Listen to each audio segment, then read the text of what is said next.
E se nós trouxéssemos o mundo inteiro para morar aqui no Brasil? Imagina só, 7 bilhões e meio de pessoas. Cara, o número 7 bilhões e meio por si só já impressiona, né? 7 bilhões e meio de reais, 7 bilhões e meio de vírus, 7 bilhões e meio de filhos, ou seja, o número em si, ele já te impressiona. Por conta disso, a chance de você achar que 7 bilhões e meio de seres humanos sobre o planeta Terra é muita gente, é uma chance muito grande. Porque você se impressiona com um número absoluto, né? Você se impressiona com o volume que isso representa. Quando eu te proponho para trazer essa galera toda para morar aqui no Brasil, aí você se assusta mais ainda, né? E você fala, cara, isso é uma loucura, não vai caber, é muita gente. Será? Eu gosto de começar a nossa aula de geografia da população fazendo essa pergunta, porque é legal começar a desfazer alguns mitos que se cria, não só com relação à população, mas também outros temas. E esse é um deles, é a ideia de que tem gente demais no mundo, é a ideia de que existe uma sobrecarga demográfica, que o planeta não vai aguentar. Ora, o planeta pode até não aguentar por conta de outros motivos, mas eu não sei se falta espaço. Vamos ver? Vamos ver se a nossa proposta é válida em algum sentido. Se trouxermos a população mundial para morar aqui no Brasil, será que vai ter espaço para todo mundo? A gente vai passar sufoco? Como é que vai ser isso? Bom, vamos acompanhar aqui os nossos slides para a gente fazer uma continha e ver se isso é possível, se isso é viável. Eu queria usar aí a densidade demográfica, tá certo? Ou população relativa, justamente para nós verificarmos isso. Bom, primeiro, a população mundial tem 7 bilhões e meio de pessoas e o território brasileiro, 8 milhões e meio de quilômetros quadrados. Para a gente poder fazer a conta da DD, a densidade demográfica, a gente pega a população e divide pela área do Brasil. Tá certo? Nós teríamos, portanto, fazendo essa continha aí rápida, 882 habitantes por quilômetro quadrado. Tá certo? Ora, a primeira pergunta que vem é justamente, olha, esse número representa o quê? Você tem noção do que são 882 habitantes por quilômetro quadrado? Difícil, né? Porque a gente não trabalha com esses dados, a gente não verifica números assim o dia inteiro, né? Todos com frequência, a gente não trabalha com isso.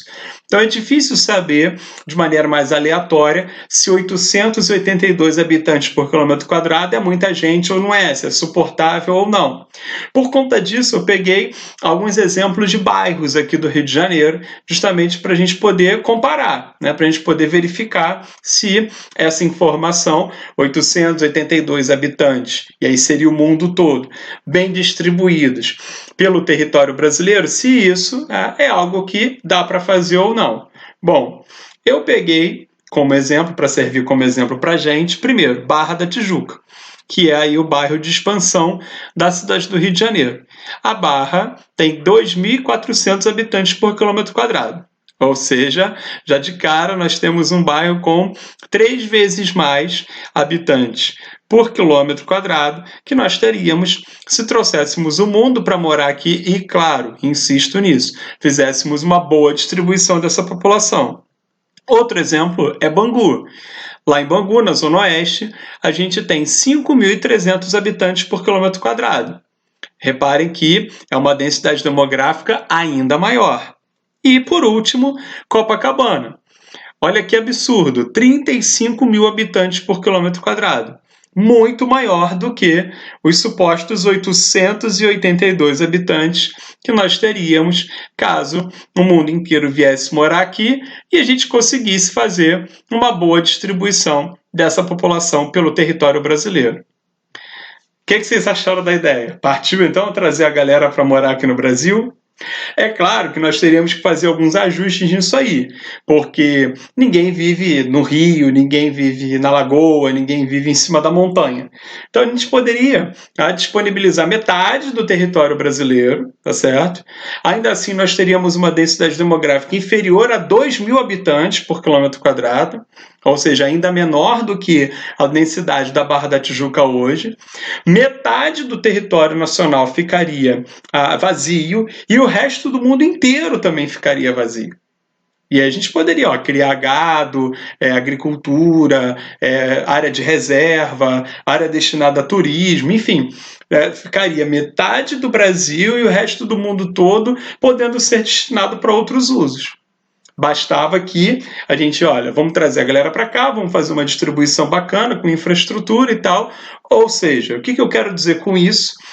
Que cabe, tem espaço, tá? Esses 7 bilhões e meio de pessoas não significa muito em relação ao espaço disponível no planeta Terra. Tudo bem? Deu para perceber? Suponho que sim, né? Vamos agora, depois dessa brincadeira, partir para tentar entender como é que foi a evolução da população mundial nos últimos 2 séculos, tá? No século XX e no século XXI. Vamos lá? Bom, deixa eu passar o slide aqui de uma vez, para a gente poder ver o século XX, tá certo? Ó, o século XX ele ficou conhecido como o século do boom demográfico. Por quê? Porque o mundo tinha mais ou menos 1 bilhão e 600 milhões de pessoas em 1901 e passou a ter quase 7 bilhões de pessoas já no início do século XXI, ou seja, em 100 anos a população praticamente dobrou 2 vezes. Tá certo? Então, o século XX ele vai ficar conhecido como o século do crescimento demográfico. E por que isso? Bom, primeiro, olha lá, cai a mortalidade infantil, cai a mortalidade materna, tá? Isso aqui é uma coisa bem importante porque o pessoal foca muito na mortalidade infantil, mas se esquece que as mães morriam muito ao longo do parto, morriam durante o parto ou no pós-parto, por inúmeras razões, por inúmeros motivos. Então morriam muitas crianças, mas morriam muitas mulheres também em decorrência da gravidez, e vai crescer a expectativa de vida. Tá certo? As pessoas vão demorar mais para morrer. Repara que a conjugação desses 3 fatores, tá? Pensa comigo, caiu a mortalidade infantil. Ou seja, as crianças nascendo começaram a morrer menos. Cai a mortalidade materna, as mulheres que ficam grávidas e dão à luz também começam a morrer menos. E cresce também a expectativa de vida. Ou seja, a galera para de morrer ali por volta dos 40 e poucos, 50 anos e começa gradativamente a viver mais. Percebam que essas 3 variáveis juntas transformam o século XX no século do boom demográfico mundial, no século que experimentou o maior crescimento demográfico, o maior crescimento de população de toda a história, tá certo? Bom, continuando lá, aqui no nosso slide, por que isso aconteceu? Quais foram as razões que levaram à queda da mortalidade infantil, da mortalidade materna e da expectativa de vida? Ora, a primeira delas foi a urbanização. A vida nas cidades, por mais que muitas vezes seja difícil, ela tende a ser uma vida mais segura, principalmente, do que a vida no campo. Certo? As pessoas, em tese, têm um pouco mais de acesso a hábitos de higiene, as pessoas têm mais acesso a medicamentos, ou seja, a vida urbana é uma vida que tende a proteger um pouco mais as pessoas. Tá certo? Então, essa é a primeira questão. A segunda, os avanços da medicina, que, óbvio, estão diretamente ligados à urbanização. Esses avanços vão acontecer em centros de pesquisa que ficam nas cidades e vão estar disponíveis para as pessoas nos postos de saúde, nos hospitais. Principalmente a partir da invenção da penicilina, a invenção dos antibióticos, as pessoas pararam de morrer por doenças que antes matavam demais.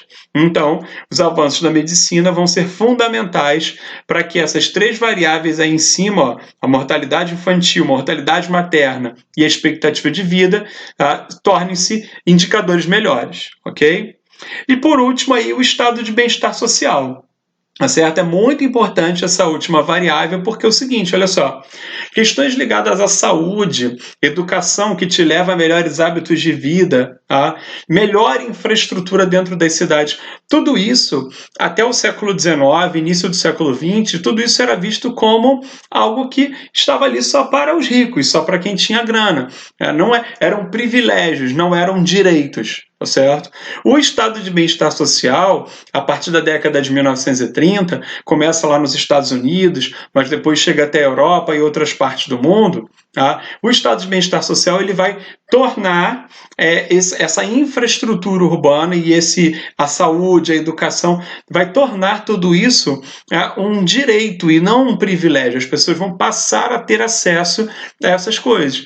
E isso, obviamente, faz com que a vida, a condição de vida da galera melhore e, por conta disso, o pessoal vai morrer menos, o pessoal vai viver mais anos, né? Vai ter acesso a melhores condições de saúde, por conta disso elas vão viver mais anos. Então o estado de bem-estar social ele vai ser uma ruptura com um estado que antes não te fornecia nada, né, que era o estado liberal, e ele vai começar a cuidar mais dos cidadãos. E algumas coisas, insisto nisso, que antes eram vistas como privilégios, agora passam a ser vistas como direitos, sobretudo no nosso caso aqui, saúde e educação, tá certo? Bom, o que vai acontecer, voltando aqui para o nosso slide, no século XXI? O século XXI já vai ser um pouco diferente, porque ele vai ser conhecido como o século do envelhecimento. Reparem, não é que a população no século XXI vai parar de crescer, não é isso, só que o envelhecimento vai chamar mais atenção. Principalmente por conta dessa variável que eu estou mostrando aí para vocês, cai a taxa de fecundidade, ou seja, o número médio de filhos que uma mulher tem ao longo do seu período fértil. E por que isso vai acontecer? Bom, primeiro, a mudança no papel da mulher da sociedade, né? A mulher ela vai aos pouquinhos deixar de ser aquela pessoa que fica em casa cuidando dos filhos, né? Ou que nasceu para ficar em casa cuidando dos filhos.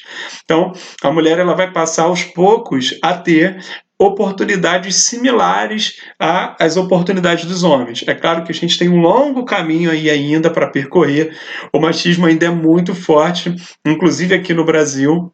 Porém, sem dúvida nenhuma, a situação das mulheres hoje é uma situação melhor do que há 30, 40, 50 anos atrás dentro da sociedade. As mulheres, elas hoje são maioria nas escolas e nas universidades, elas são maioria no mercado de trabalho. A diferença salarial entre homens e mulheres ela vem diminuindo, ainda existe, mas vem diminuindo. A própria liberdade, né, sexual também ajuda. Esse novo perfil da mulher na sociedade permite, por exemplo, que ela, trabalhando da mesma maneira que o homem, ela consiga sair de casa, morar sozinha, ter a sua independência, muitas vezes financeira. Certo? E isso faz com que a ideia de ter filhos, né, aquela ideia que era plantada no passado de maneira muito forte, que a mulher nasceu para ficar em casa, criar filhos e o marido, cuidar da casa, etc. e tal, essa ideia aos poucos ela vai se desfazendo. Aí a mulher passando a ser vista cada vez mais como alguém mais próxima daquela trajetória do homem, de estudar, se formar na faculdade e ter um emprego e boa remuneração e ocupar cargos importantes. Isso vem acontecendo cada vez mais. Então isso incide, obviamente, no número de filhos que uma mulher tem ao longo do seu período fértil, certo? Voltando lá para os slides, aqui o custo de ter filhos, que é muito alto, estima-se que a classe média, né, estima-se que a classe B gaste em média algo em torno de R$1 milhão ao longo do período em que a criança nasce até o período em que ela completa a maioridade, os 18 anos. Se a gente esticar isso para a universidade, né? Se a gente pensar que os pais também vão bancar a faculdade dos filhos, se for uma faculdade de medicina, esse número ele pode até dobrar, ele pode chegar a R$2 milhões. Olha só isso, né? Então, os valores são muito altos, o custo de ter um filho aumenta muito. Então, sem dúvida nenhuma, é mais um fator aí que faz as pessoas pensarem na hora de terem aí o segundo, o terceiro, o quarto filho. Ok?